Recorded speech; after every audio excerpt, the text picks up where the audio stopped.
What's up, everybody?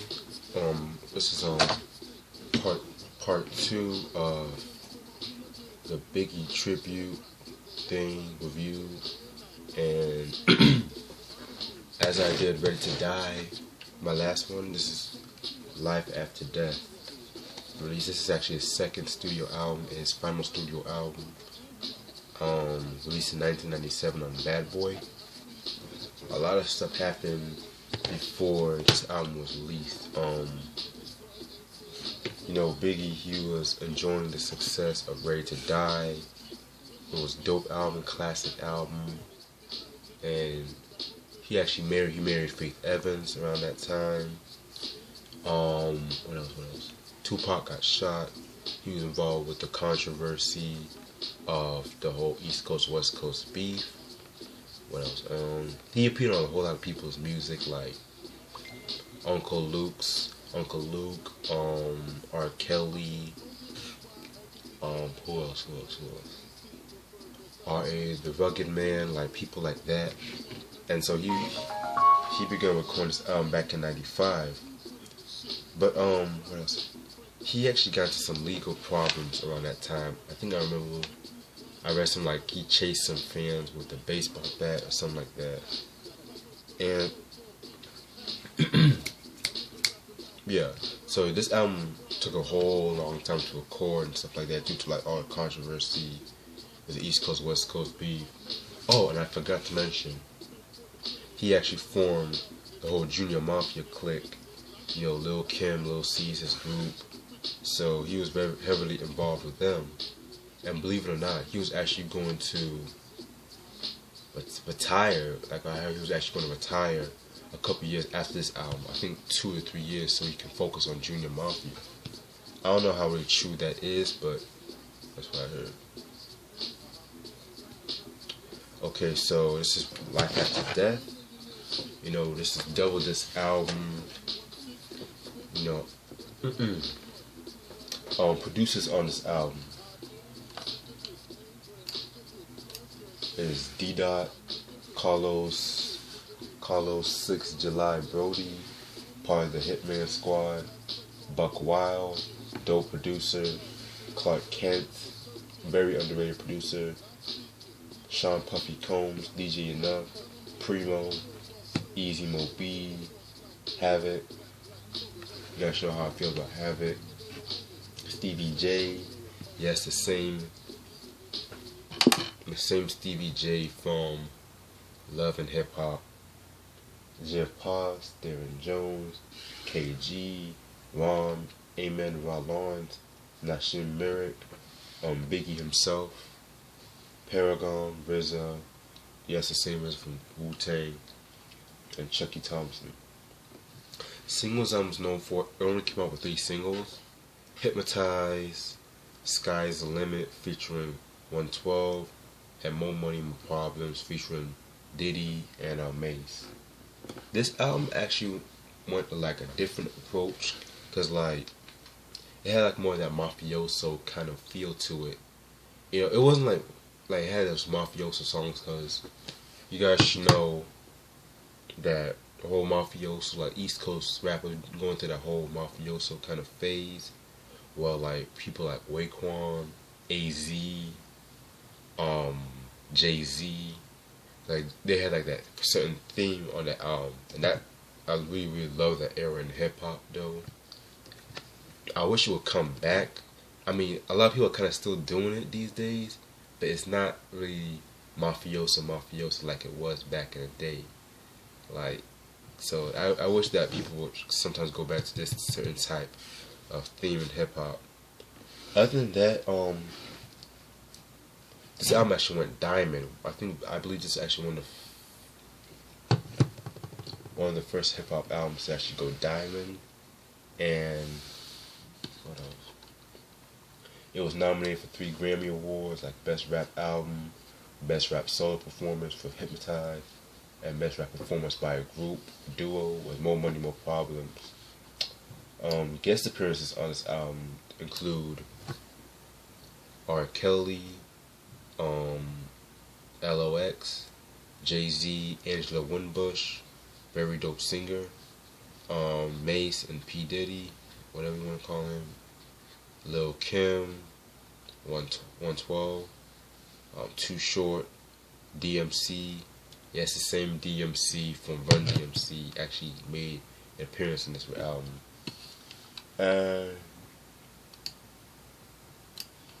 Okay, so let me get started with the review.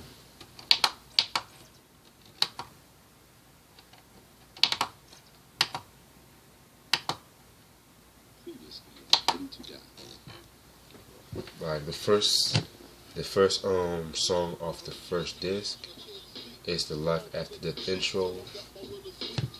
Basically leaves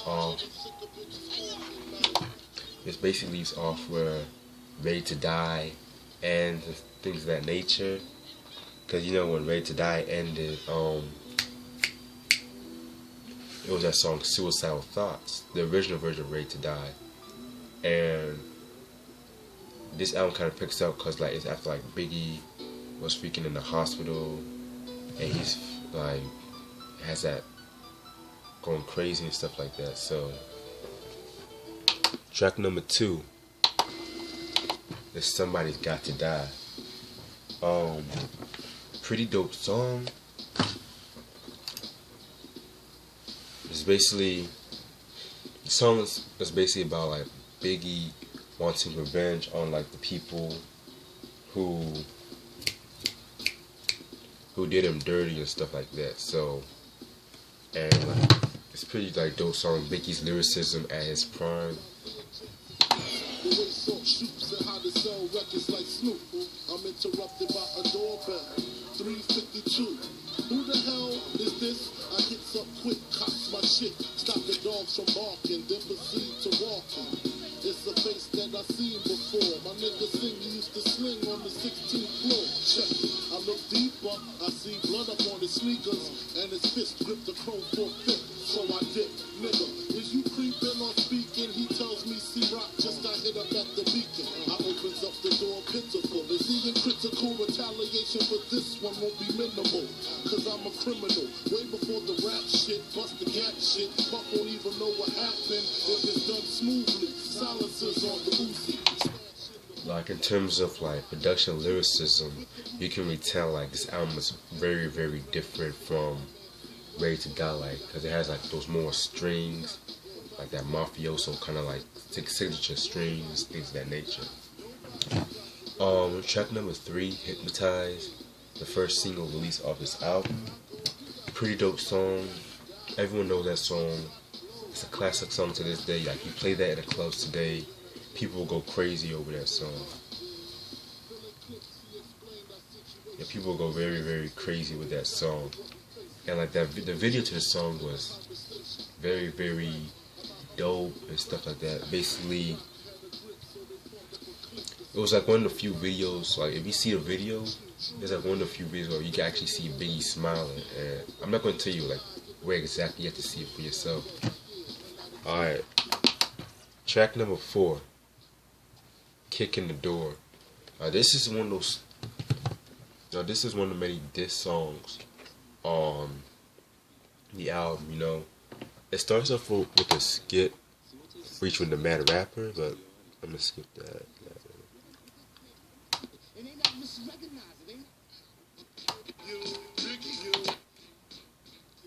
And like the skit with the Mad Rapper, it's basically him saying, "Oh, people not recognizing like real hip hop. Like they'll only recognize like those commercial type of hip hop," and that's what people were saying about Biggie back in this time. So Biggie kind of like went after them in this song. The song "Kicking the Door" is actually like a diss song to Nas, Raekwon, Ghostface, and Jerry the Damager. And he actually got. I'm gonna let you listen to some of the songs. Let some of the songs first. Ain't no telling where I may be. May see me in DC at Howard Homecoming with my man Capone drumming fucking something. You should know my stilo. Went from 10 G's for blow to 30 G's a show to all G's with O's I never seen before. So Jesus, get off the Notorious. Peanuts before I squeeze and bust. If the beef between us, we can settle it with the chrome and metal shit. I make it hot like a kettle get. You're delicate, you better Like, you notice how he was like battling people and stuff like that, the more aggressive tone here. He got into like a beef with Nas because it actually traced back to like Raekwon and Ghostface when in Raekwon's album Only Built for My Cuban Links, he had this skit called like Shark Biters, and he's talking about how people bite this style. And, like I think this thing what one of them said was people biting album covers and stuff like that, putting their baby pictures, and a lot of people.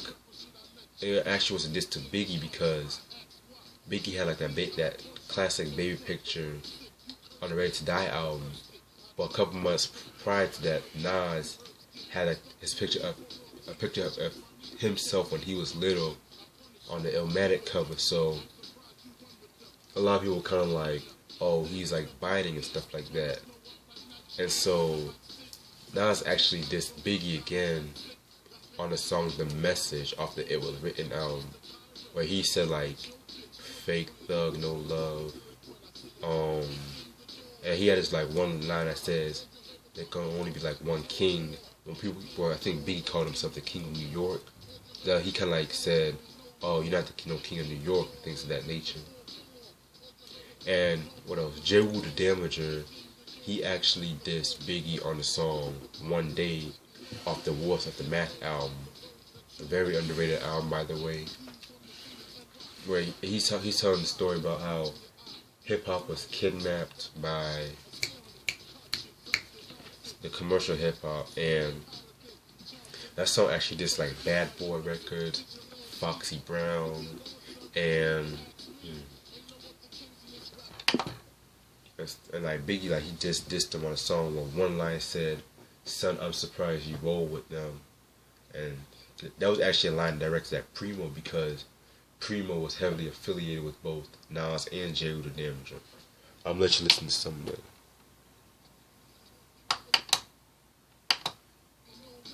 Kicking the door, waving the 4-4. All you heard was Papa, don't hit me no more. This goes out for those that choose to use disrespectful views on the king of NY. Fuck that, why try? Throw bleach in your eye. Now you're grilling it. Slash that light shit, I'm scaling it. Conscience of your nonsense. In 88, so more powder than Johnson & Johnson. Took steel like Bronson. Vigilante, you wanna get on, son? You need to ask me. Ain't no other kings in this rap thing. They siblings, nothing but my children. One shot, they disappearing. It's ill win, MCs. See that? This Nas on that song and Raekwon with that verse. Track number 5. It's a song called Fuck You Tonight, featuring R. Kelly. Pretty smooth, chill song. It's basically like a chick song, like a baby making song. And I always like it when Biggie and R. Kelly really got together. I wish they did more music together because they did this other song in R. Kelly's second album, the song You To Be Happy. That song, whew. But then this song, right, a lot of people kind of say this song is kind of like filler. And it's a pretty dope song. Like, you know, it's... Chills up that spine, that ass is mine. Skip the wine and the candlelight, no push down. It's alright with you, we fucking. Deja vu, the blood spark, finger fucking in the park, pissy off the Cardi dog. Remember when I used to play between your legs? You beg for me to stop because you know we in the head. Straight to your mother's bed, like the Marriott. We'd be lucky if we found a spot next to your sister. Damn, I really missed her. The way she used to rub my back when I hit that. She used to giggle when your ass would wiggle. Now I know you used to sweets at the Park of Meridian, trips to the Caribbean, but tonight no ass. You must be used to spend. Alright, track number 5, Last Day, featuring LOX. You guys know LOX, Jada Kiss, Styles P, Chic Luch. One of my favorite songs off this album, you know. It's like another one of those like classic like mafioso kind of songs. You know, like around this time, LOX, they were known, they were out there like that. But a lot of people didn't really know them like that because you know, because it was like an underground group, and they don't really like part of that whole bad boy, jiggy kind of persona. And I think Puff Lee made them go to that direction and stuff like that. Other than that, let me show you some. Gang nah, but we been had our black heads. Niggas under the stairs only understand what we got. Underground, all above must get shot. You couldn't put me down on shit Luciano, put the burners to all y'all. What nigga bringing them call? You already know what it's about when I run up in your house, put the gun up in your mouth and get the money out the couch. Hearing you out is senseless. Perhaps for instance, I give this faggot a French kiss. Black gloves, no prints, dark tints. Word on the street, they ain't heard from him since. You know about life after kicking the kid in. Since me and my mid-end could flip 7 grid-am. See what I mean? By the way, my opinion, Biggie and Jadakiss has the best verse on the song. I don't care what nobody says. Like Jadakiss, they were just all hungry back in those days. Track 7, I Love the Dough featuring Jay-Z and Angela Winbush.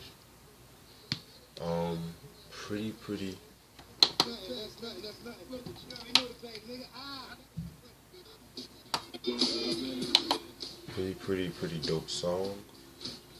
This was like another one of the artists I wish Biggie would do more music with. Jay-Z. A lot of people know that Jay-Z and Biggie actually went to the same high school. Like, they never really wrote their lyrics down. They always rapped from their head. And this song was actually okay. I really like this song.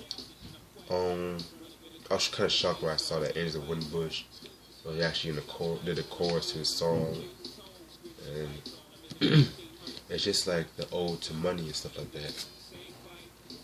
Cats ain't playing right, I let you tell it. People place yourselves in the shoes of 2 felons and tell me you won't fall every chance you get. At any chance you hit, we live for the moment. Makes sense, don't it? Now make dollars. Cats pop bottles, phone chicks that favor our dollars and rack up frequent flyer mileage.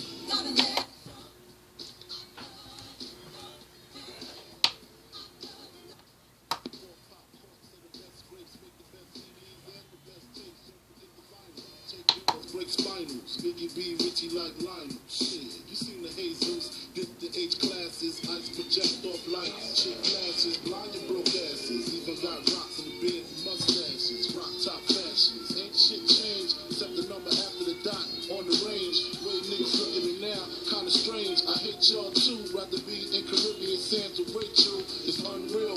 Out the blue, Frank White got sex appeal. See what I mean? What's the next one? Next track. Uncle Paulie, P. Diddy, Caesar Leo, De Janeiro.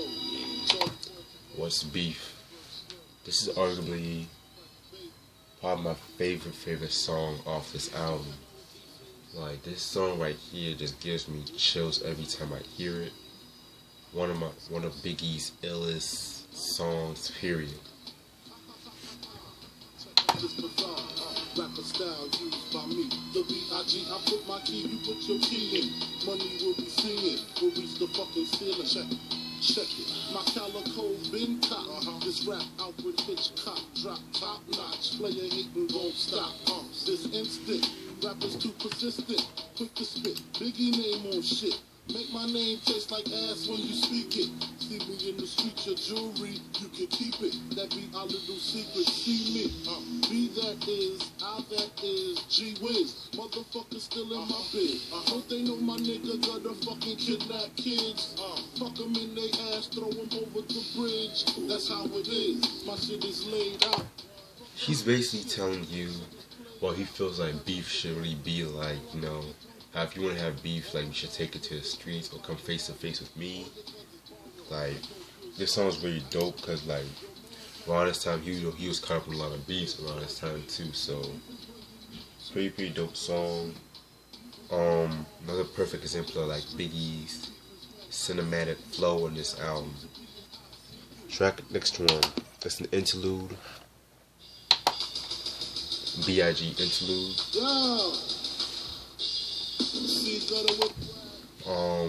It's just basically paying homage to Schoolie D's PSK. What does it mean? And you guys should know who Schoolie D is. One of the founders of gangster rap. Beers for the bitches who can't understand. A one fly nigga became a man. Eyes for the way it goes in and out. One by one, I knock them out. Cheers for the way the game goes in the gut. Other MCs, man, they ain't saying nothing. Rocking on to the break of dawn. Meet the bitch, get the pussy, get the mouth, I'm gone. What? It ain't no more to it. Then we come to More Money, More Problems featuring Mace and P. Diddy. This is probably what I kind of say is the epitome, like the peak of like the shiny suit era. Because every time I listen to the song, it always takes me back to like late 90s, like shiny suit era, the whole Jiggy era, and things of that nature. What else? I believe this was actually the song that actually pushed Mace to like the more mainstream crowd, because you know he dropped that Harlem World album back in '97. That was actually had some pretty dope cuts on the album. And then his career kind of took like a downturn after the album was released. Like cause excuse me, he got punched by Ghostface. He dropped that whack Double Up album. What else? He became like a reverend at that time. He came back to hip hop to do another whack, that Welcome Back album. And then he just signed to G Unit, and like it was kind of like steady downhill for Maze though. And it's a pretty dope song, nice party song. Everyone knows the song. Nothing else to be said.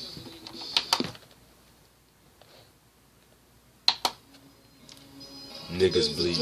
Got the suitcase up in the central. Go to room 112. Tell them Blanco sent you. Feeling strangers, if no money exchanges. I got these kids and rangers to leave them niggas brainless. All they told is stainless. You just remainers. Calm as possible. Make the deal go through. If not, here's 12 shots. We know how you do. Another really, really dope song with Biggie's cinematic mafioso storytelling in this one. You guys should know about. Everyone should know about this song. Pretty dope song, by the way, you know.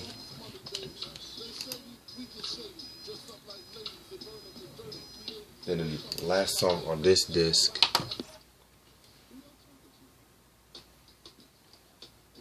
I got a story to tell. This is really one of the most talked about songs of Biggie's career. He tells us like this story about how he met this chick, right? And this chick was like sexy and everything. She was a freak. So he took her to her house, and she was fucking a basketball player. And like once the basketball player thought that they were fucking each other, Biggie made it seem like he's actually robbing her. The bitch official though, hit harder than the missile, yo. Try to hit it if she tripping, disappearing like Arsenio. Yo, the bitch push a double O with the 5 in front. Probably a conniving stunt. Y'all drive in front. I'ma peel with her, find a deal with her. She fuck around and steal, huh? Then we all get laced. Televisions, Versace heaven. When I'm up in them, the shit she kick, all the shit's legit. She get dick from a player off the New York Knicks. Nigga trip ridiculous, shit was plush. She stressing me to fuck, like she was in the rush. We fucked in his bed, quite dangerous. I'm in his ass while he play against the Utah Jazz. My 112 CD blast, I was passed. She came twice, I came last, roll the grass. She giggled, saying I'm smoking on homegrown. Then I heard her moan, honey, I'm home, yeah. So prone for situations like this. I'm up in this broad, I know he don't like this. Now I'm like, bitch, you better talk to him before the fifth put a spark to him.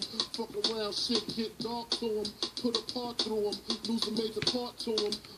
Legs, he begging. Alright, now I'm about to change the disc right quick.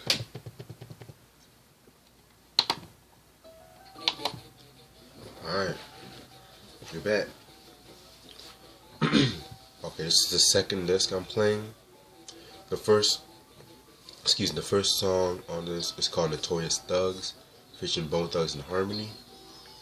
This is the song I like, but at the same time, I'm kind of like iffy about the song because it kind of feels more like a Bone Thugs and Harmony song than like a Biggie song on his album. That's what I really like about certain artists though.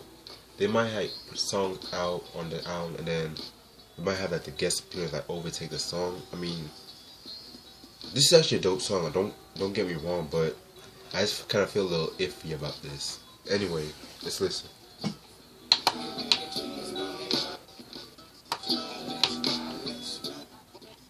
Scrambling, gambling, and restaurants with mandolins and violins. We just sitting here trying to win, trying not to sin.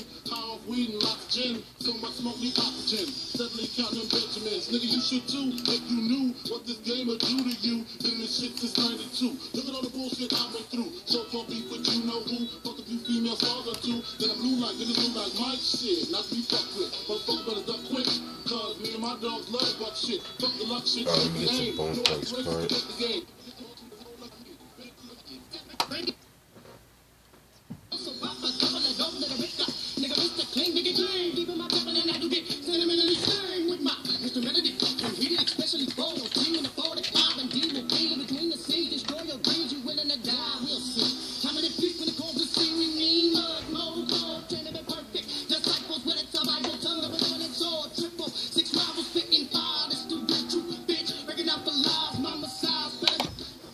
Alright, a little trivia about some of the song.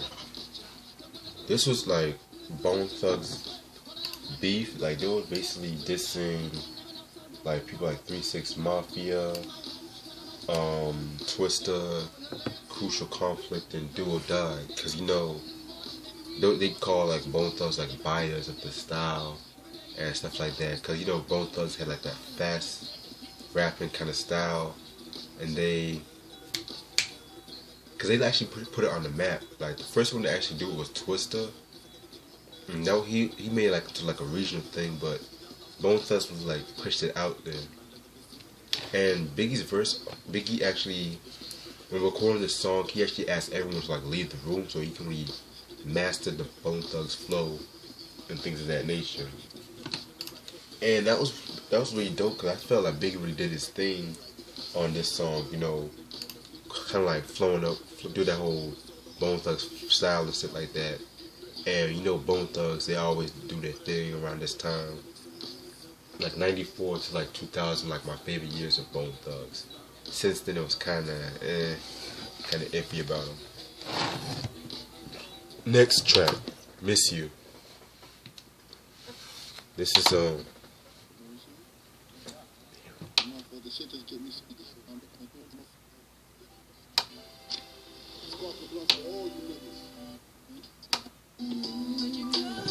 This is actually Biggie's tribute to one of his friends that died and stuff like that. So he just like poured his soul out in this song. Got my man a beat down to the third power. He didn't care, spent the money in a half hour. Got some fish skill, rainbow competition like a shower. Got the coke cooked up, a crackhead Kevin. In 88, the King rule with half stepping. A 38, a lot of mouth was the only weapon. We was kings till the G's crept in, and now I'm missing.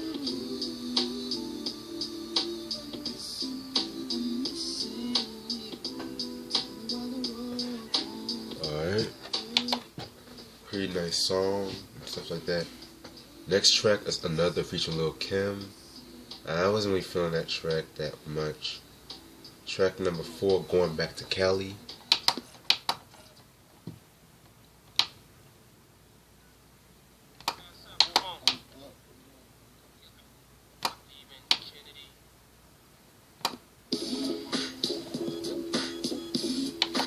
Now, this is one of the most controversial songs on the album because at the height of this whole East Coast, West Coast beef, he put out the song called Going Back to Cali, and a lot of like people weren't really feeling this track because, you know, Biggie, an East Coast rapper, rapping about California, a lot of people kind of like looked at him like he was stupid or something. But Biggie he actually did this song because he said that despite the whole beef, he still had love for California and stuff like that. So I kind of felt like it's a good song, and believe it or not, I believe this is actually the last song he played before he died and stuff like that. So kind of eerie, you know.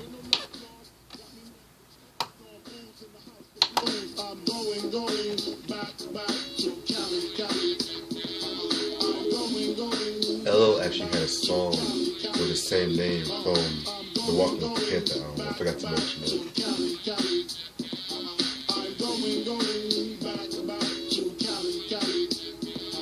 If I got to choose the coast, I got to choose the east. I live out there, so don't go there. But that don't mean a nigga can't rest in the west. See some nice breast in the west. Smoke some nice sets in the west. Y'all niggas is a mess, thinking I'm gonna stop. Give it LA prop. All I got is beef with those that violate me. I shall annihilate you. Case closed, suitcase filled with clothes. Alright, next track. 1, 2, 3, 4, 5, 6, 7, 8, 9. It's the 10 crack commandments. Wow. It's 10 Crack Commandments. Primo produced this one of Primo's illest beats. It's basically telling you the rules of how to sell drugs the right way and stuff like that. Like his own experiences. I've been in this game for years. It made me an animal. It's rules to the shit. I wrote me a manual, a step-by-step booklet for you to get your game on track. Not your wig pushed back. Rule number uno. Never let no one know how much dough you hold. Cause you know they try to breed jealousy, especially if that man fucked up. Get your ass stuck up. Number 2, never let them know your next move. Don't you know bad boys move in silence and violence? Take it from your highness. I done squeeze mad clips at these cats for they bricks and chips. Number 3, never trust nobody. Your mama said that. A little trivia about this song. Primo actually made the beat, and in front of Snoop Dogg and Daz. Like I looked it up. He said like Snoop and Daz were there and stuff like that. So that should tell you that that's actually really something, because you know Snoop always liked Biggie and stuff like that. And I believe like Chuck D, you know the 1, 2, 3, 4, 5. That's Chuck D's voice, and he actually sued Primo back in like 90s, I think 98, 99, because he kind of felt like he didn't want his voice to be associated with drugs. And you can always understand that, because Public Enemy was always known for like rising above that and stuff like that. So other than that, another dope song, 10 Crack Commandments. This is one of the most quoted songs in his discography. By the way though, for all my non-fiction heads, Necro actually paid homage to this song. He actually did like a sort of remake, I think it's on the song, he called it the 12 Rules of Being Like a Player and stuff like that. I might post a link to that one.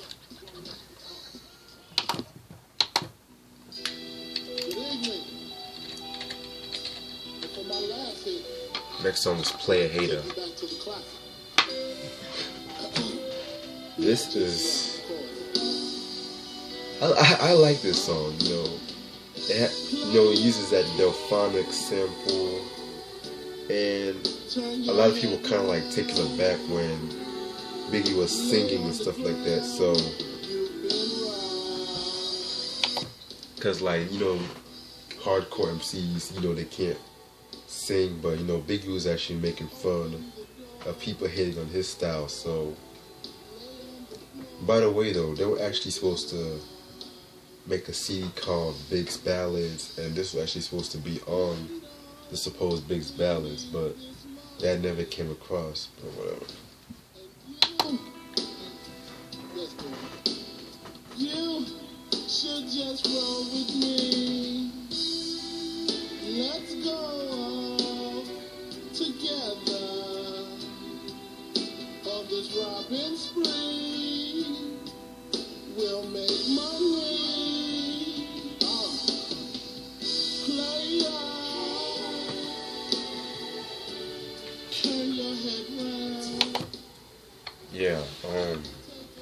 I like this song. You know, it's not like the best song on the album. God no, but it's still like an enjoyable kind of song. Next track is Nasty Boy. I don't really like that song that much. I kind of felt that was kind of some filler. Next, after that is Sky's the Limit. Baby. He went from ashy to classic. Feature 112. So everybody give a warm round of applause. Another, I kind of like compare this song to Juicy because it kind of like has those same themes like rags to riches and things of that things of that nature. And like the thing that really got me into the song was the music video, or like they had like these mini versions of Biggie, like when he was a little kid, Puffy, Faith Evans, and they also had a little Busta Rhymes on the video. Like if you see the video closely, look at the TV, the wild dude with the dreads. Like I kind of felt that was the best part of the video for me. Man, they never try, so we roll with them, stole with them. I mean, loyalty. Niggas bought me milks at lunch. The milk with chocolate, the cookies, butter crunch. Amen. Oshkosh and blue and white duck. Ask slut. Just keep on pressing on. Sky is the limit, and know that you can have what you want, be what you want. Sky is the limit, and you know that you keep on. Just keep on pressing. I also love that Bobby Caldwell sample they used for that. Pretty dope sample. Next one is The World Is Filled, featuring Too Short and Diddy and Carl Thomas. You know, this is a song about pimps and prostitutes. Pretty dope song. This is like one of those few songs where I felt like everyone did their thing on this album. Like the chorus was tight, Big's verse was dope, Too Short had the best verse on it. Hell, believe it or not, I kind of like even Puff's verse on it. Kinda like. Let me get to Big's verse.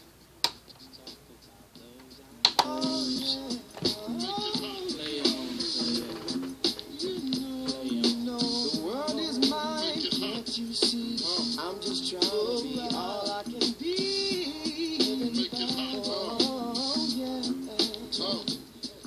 When the Remy's in the system, ain't no telling. Will I fuck 'em, will I diss 'em? That's what these hoes yelling. I'm a pimp by blood, not relation. Y'all still chase on, I'll replay songs. Drunk off dawn, silk and gators, spitting words, make a bird till they flock. See you later, whether drunk or high, skunk or tie. Nigga play against a player, shit, slugs gon' fly. Ain't gon' lie, pimped out her SSI. Nigga don't ask why, just respect it. She bought me the necklace, the bracelet, the benzo, she laced it. Cribbo got it, interior decorated. Now my popularity grew in each state. Now I got 2 in each state. Used to drink brew in each state. And this is Too Short verse coming. Rich man, now he can come. Chop riding. You ain't no pimp fake, nigga, stop lying. Pussy makes money, stick to the business. Think about the real motherfuckers that lived it. Street life, pimp shit. Make the whole respect the game. You bought the diamonds and cars, trick. Next one is the song called My Downfall.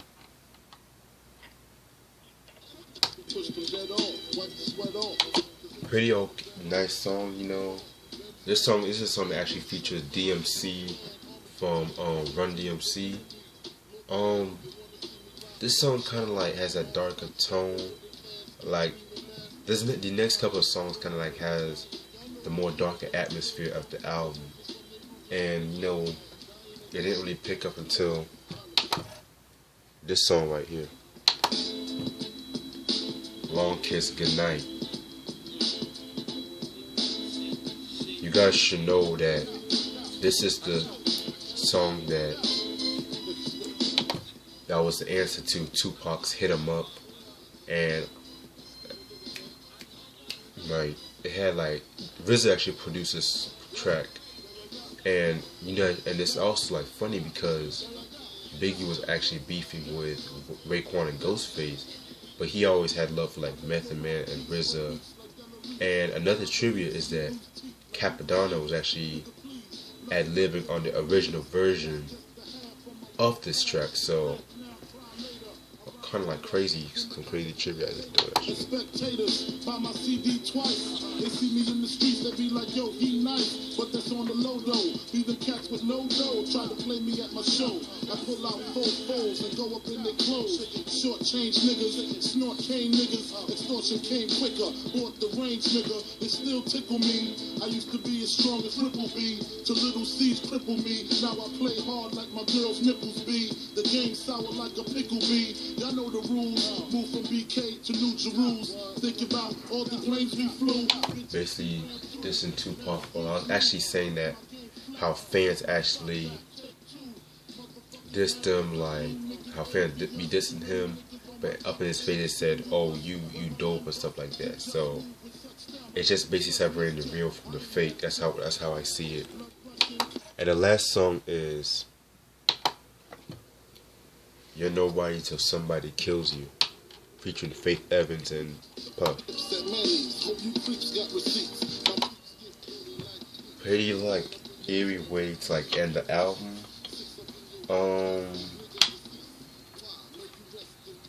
Just just like an eerie way to end the album. This is like really one of my favorite songs of the album and stuff like that. So, and what else? There's one thing I forgot to mention.